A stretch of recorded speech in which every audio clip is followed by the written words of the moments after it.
Welcome back. We are here again. We're going to do Security Plus yet again. 5 more questions so that you can prepare yourself for Security Plus for that certification. We're going to go through. I got asked by a student recently. I got asked, hey, should I watch your Network Plus and CYSA Plus videos when I'm preparing for Security Plus? And I would say yes, but I feel like there's some overlap. There's definitely some overlap. More education is better than no education. I would 100% say that. And so, yeah, I would watch them, but I would concentrate on Security Plus. Now, I know I don't have very many out right now. I think I've only got like 2 Network Plus, and I think I'm working on the second. This is the second Security Plus, right? So I would watch those. I would probably watch the CYSA Plus ones as well if you're like diehard into it and you've got extra time and you don't have anything else, because I believe there's a lot of overlap between all 3 exams. And you should know all 3. You really should. I don't think anything that we're asking on CYSA so far is going to hurt you. It's going to not progress your career. And so 100% I would. If I did have limited time, maybe you're watching these videos 6 months from now and we've got, 30 videos. Would I watch Network Plus or CYSA Plus instead of Security Plus? No, I would not, right? So I think it just depends on the content at the point, right? You want to really concentrate your focus on Security Plus if you're trying to pass that Security Plus exam. And always, I tell students, just a little hint for today, you want to go in with the knowledge that you're going to pass the exam. You don't want to go in to take your exam and hope you're going to pass. That is the wrong way to do it. You should be going in already confident that you're going to pass. You've done all your studies. You're confident about the material that you've learned. You're confident because you've done a lot of practice exams. And you've consistently scored 90%, 89 to 90% on those practice exams or higher.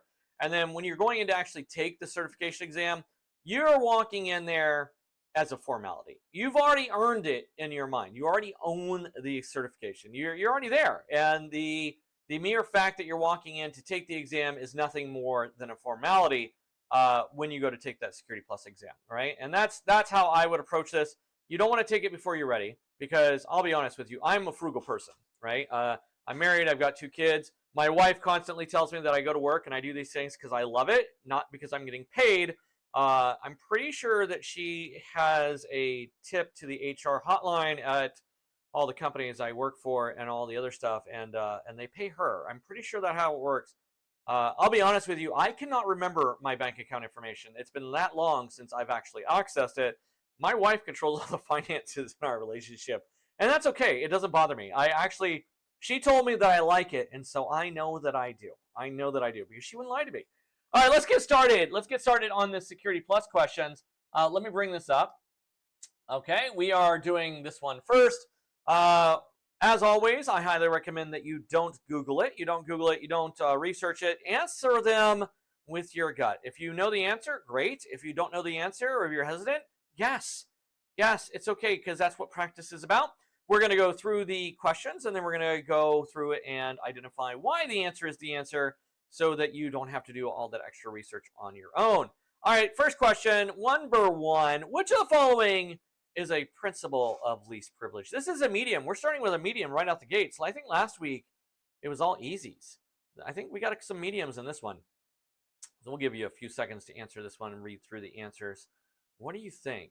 Which of the following is a principle of least privilege?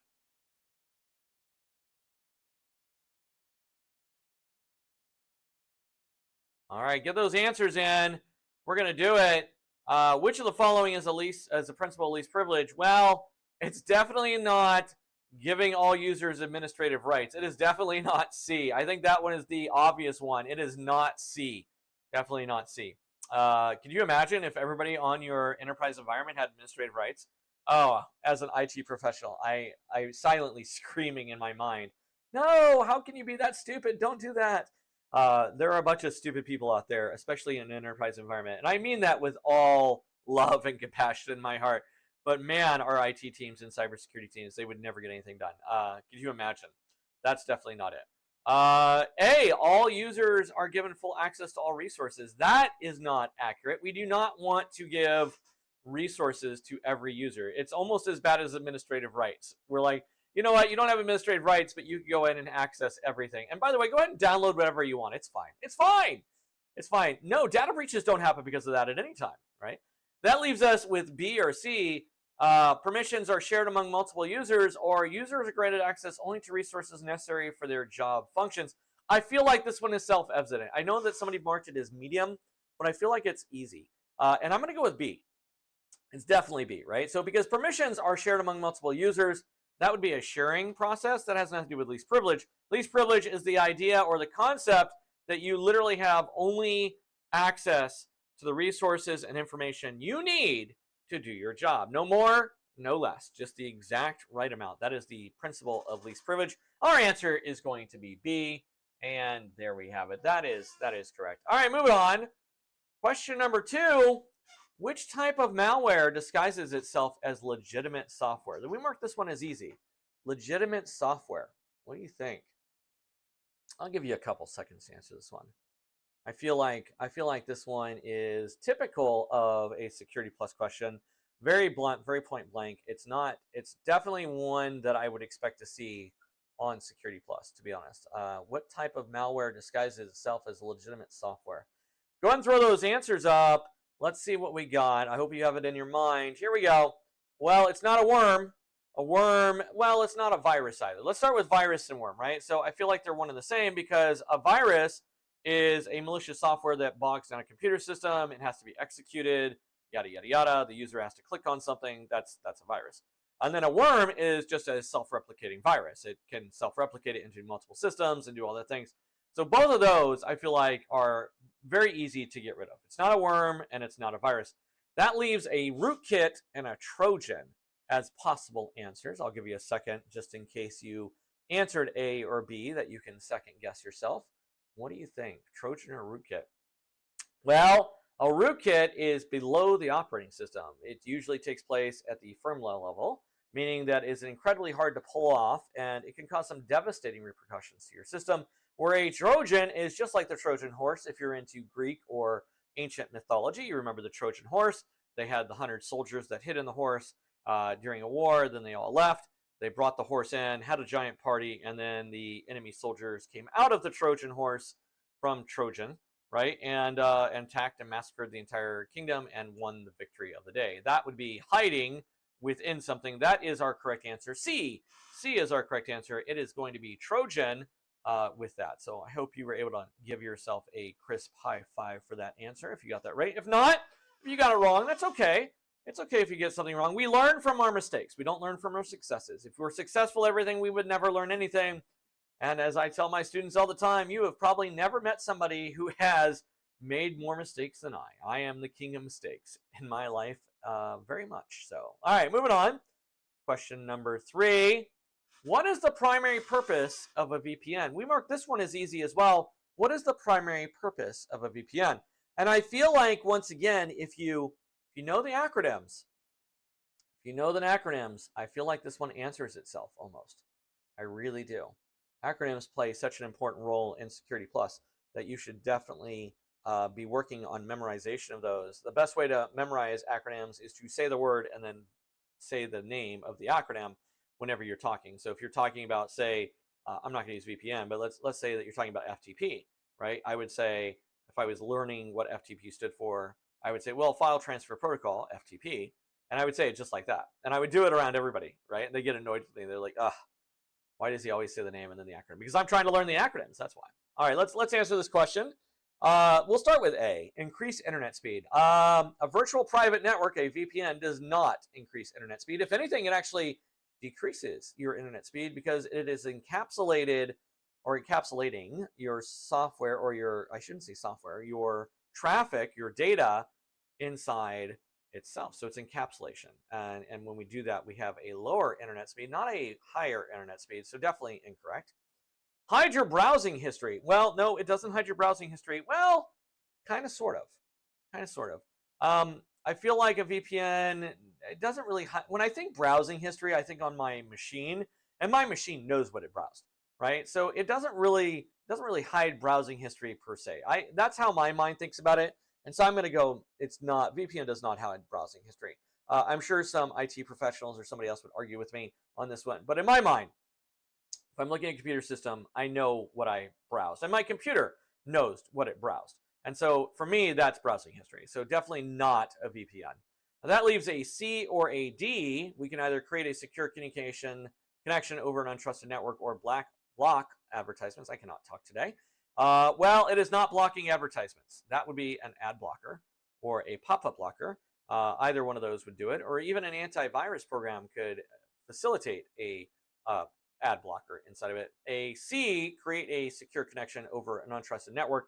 That is the primary purpose of a VPN. My parents often, they're retired, right? Because I don't know if you could tell, but I'm old, right? I'm getting there. My parents own an RV. They're in retirement age, and they travel all over the country, and they wanted internet. And a lot of times they stop at these RV parks along the way, and they're like, "Oh, I get free internet." And I was like, "Do not get on the free Wi-Fi system. Don't do it. It's bad news." And they were like, "Well, what should I do? I don't want to pay for internet. I have this mobile carrier, and they charge me an arm and a leg. And after 12 gigabytes, I don't have internet anymore. And we like to watch movies, and we like to do this, and we like to do this. What should I do?" And I'm like, "Well, in that case, you should get a VPN. You should get a virtual private network, because it will secure your traffic from your point of connection over the Wi-Fi network, and that's what it does. That is the main portion. So our correct answer on this one is going to be C. It's going to be C right there.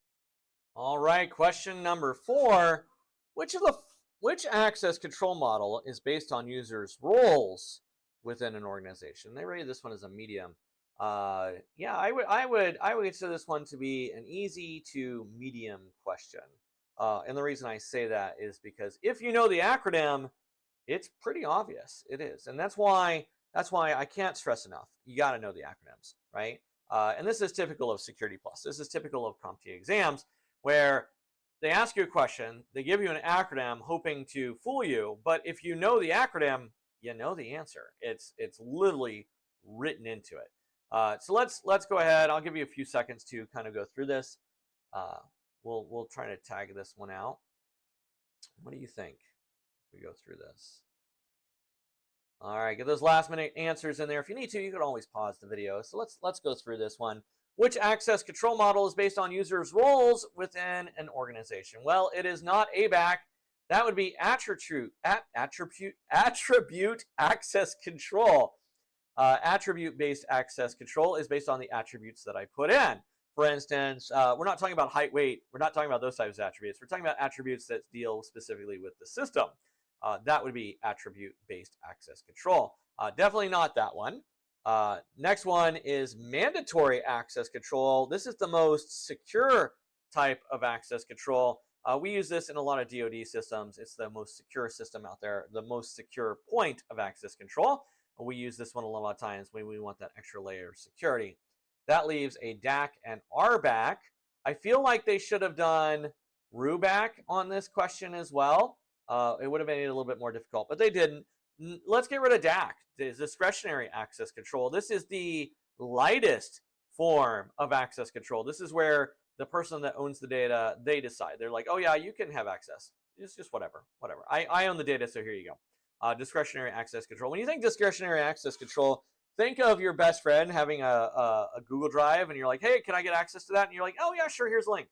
That's discretionary access control. It is probably the lightest of the weights of the access controls. That must mean that it's RBAC or role-based access control. There's also something called rule-based access control. I feel like ABAC is taking place of RUBAC because they have a lot of the same attributes associated with it. But RBAC, role-based access control, it's literally in the acronym. RBAC would be our correct answer. Role-based access control is where I determine what access you have based on your role. So if I go through and I'm like, "Oh, you're in the IT department, I'm going to give you this blanket set of access controls within our system because you work in IT." And then let's say that you have a specialization. Let's say that you also do servers, but that's not part of the role of IT. Then we could add onto it, or we could take away. But that role is in there. That role-based access control. That's going to be our answer, number 4. Not too easy. Not too hard. I feel like that one was pretty easy. A little bit harder, I think, if we added RUBAC in there. All right, moving on. Last question for the day. What is the main characteristic of a zero-day vulnerability? What is the main characteristic of a zero-day vulnerability? I feel like this one's going to be a medium. I agree with this one. If you know what it is, right? I feel like it would be a medium question, but I don't feel like the answers really support a medium. I would actually drop it down to a high easy. A high easy. I know some people are like, well, that's what a medium is. And I'm like, yeah, I know. I never said I was the smartest person out there. Remember, the doctorate is from persistence. Is from persistence. If you bang your head against the wall enough times, eventually the wall will break. I'm confident that's how I got my doctorate. You just have to stick with it long enough. I say that to my wife all the time, and she just shakes her head at me. She's like, "You worked on that for literally 5 years. I don't think that's banging your head against the wall." I'm like, "It sure felt like it sometimes. It sure did." All right, what is the main characteristic of a 0-day vulnerability? Well, let's get rid of A. It is widely known and documented. That is the literal opposite of a 0-day vulnerability. A 0-day vulnerability is not known nor documented. So I feel like that is completely the opposite. B, it has a patch available. The entire purpose of a 0-day vulnerability means that we're not aware of it. So if we're not aware of it, we can't have a patch for it either. We're not just saying that we're not aware of it. We're saying that we've never seen it before. That is the definition of a 0-day vulnerability. So it can't be A, because that's the reverse, and it can't be B, because that doesn't make any sense. That means it must be either C or D. It is either exploited before the developer is aware of it, or it affects only open source software. What do you think? I'm going to give you a second to do those last minute guesses in there, just in case you got A or B and you were wrong. Well, it's definitely not D. So I hope you guessed C. D, it affects only open source software. No, 0-day attacks affect everything. They can affect any type of software, any type of program, as long as it has a vulnerability. That's the main thing. In a lot of ways, we don't even know the vulnerability exists. That's why we call it a 0-day attack. So it is definitely C. It is exploited before the developer is aware of it. That would be a 0-day vulnerability. That's going to be our answer. I hope that makes sense. And there we have it. All right, that was our 5 questions for Security Plus for today. I hope you found this helpful. I hope it was educational. I hope you feel more confident in your ability to move forward towards your Security Plus exam. If you did, if you feel like this was educational, I would really appreciate that like, that subscribe, and that bell at the top. Otherwise, my name is Chester Kendrick, Professor K, or Dr. K, depending on what time of day it is and whether or not my mind is befuddled. So I'm Dr. K. We will see you next time with CYSA, I think, is next. So we will talk to you later. Have a good one, everyone.